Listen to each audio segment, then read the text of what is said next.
Taller women earn more. Women with taller husbands tend to be happier. Taller is better. You'll be more fertile if you date a tall guy.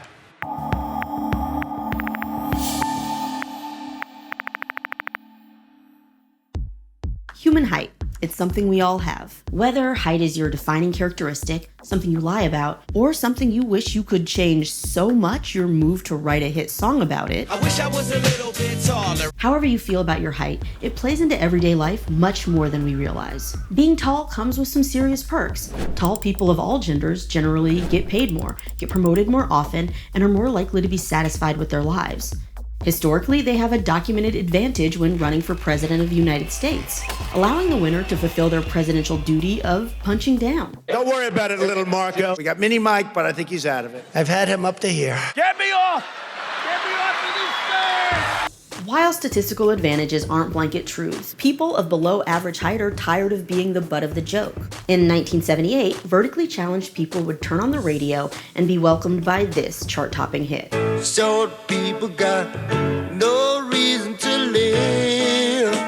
Tired of listening to Randy Newman insult him through song, a Maryland politician, standing 5'5", unsuccessfully tried to get the song banned from the airwaves because everyone's into free speech until it's a joke about their height. Heightism exists. People who are short are victims of discrimination. Why do women hate short men? Because they have inferior bone development. Worst part is short men are way smarter than minorities and women. Whether heightism is a full-blown ism is a debate that's complicated by the fact that some of the loudest voices complaining about it online are incels, short for sad boys, or more precisely, involuntary celibates.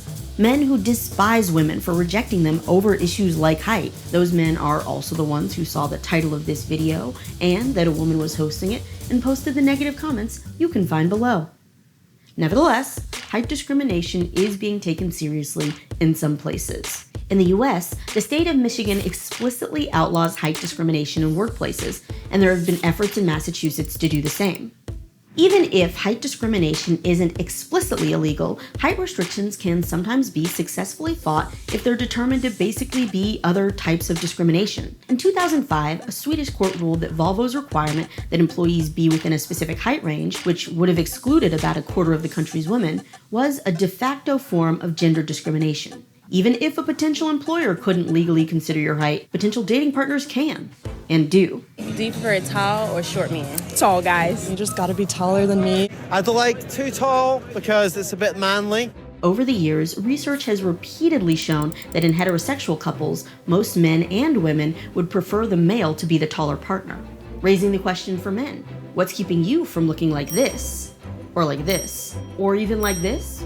In a 2014 survey, a majority of gay men said they prefer their partners to be slightly taller than themselves. While people might say they want one thing, when it comes to reality, height only seems to have a modest impact on selecting a partner, which suggests that our height preferences are much less pressing than our crippling fear of dying alone. While short women aren't as likely as men to use their height as a reason to have a full-blown meltdown in public. You're great women. Why is that okay? Why is it okay for women to say, oh, you're 5 feet on dating sites? You should be dead? That's okay? Women have specific height challenges of our own. The same gender norms and social stigmas that work against short men in romantic situations also punish tall women, who, in some academic research, report being treated as intimidating or unfeminine. Being a short woman comes with particular health risks. In the US, shorter women have been found to experience higher child mortality rates, and in Sweden, they were found to have a higher risk of giving birth prematurely. From generation to generation, in different countries at different times, height has historically gone up or down, famously the only two directions it can go. But today, on average, people in industrialized nations have gotten taller, about 4 inches taller than people born 150 years ago.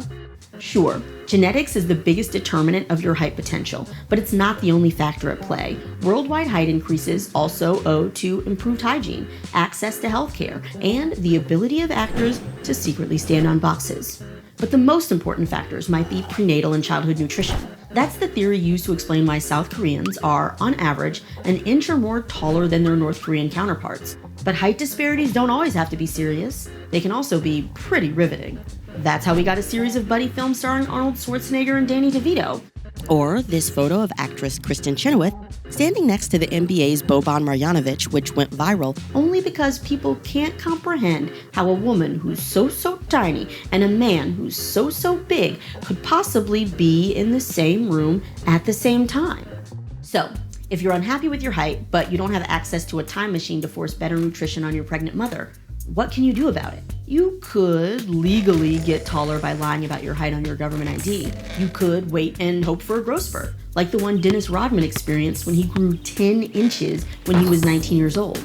Or you could turn to the one place that promises a fix for everything: the internet. There are countless videos claiming they can make viewers grow through hypnosis, meditation, or, for people who don't have time to read The Secret, the power of positive thinking. Thinking tall and walking tall, you can naturally add inches to your height. Sadly, there's no exercise video or drug that can make you permanently taller as an adult.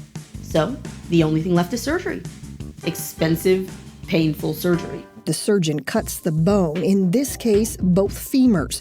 A rod is inserted and the bone is gradually pulled apart, promoting new bone and tissue growth. For a cool $75,000, you can have a device implanted in your leg, which expands by 1 millimeter each day, adding to a height increase of around 3 inches. One doctor said that more than 85% of patients were men, so to answer my own question, what's keeping men from looking like this, is apparently a ton of money. Alternatively, if you absolutely must get taller, you could always blast yourself into space. Scott Kelly grew 2 inches after spending nearly a year on the International Space Station, as low gravity made his spine decompress. Sure, the gains fade upon returning to Earth and reportedly come with serious back pain, but for the purposes of your dating profile, it still counts. Being above average height isn't necessarily a tall, lanky walk in the park either. A new study suggests people 6 feet or taller are at a higher risk of contracting COVID-19. The taller you are, over 5 feet 7 inches tall, you have an increased risk for atrial fibrillation. For every 4 inches, your risk of cancer goes up among women 18% and among men is 11%. Tall folks tend not to live as long as their shorter peers. For black men in particular, tallness has been found to increase the likelihood of police harassment.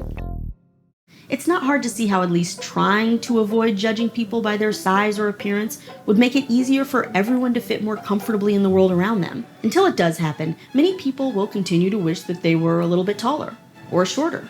But only the bold will go to the necessary heights to make it happen. Okay.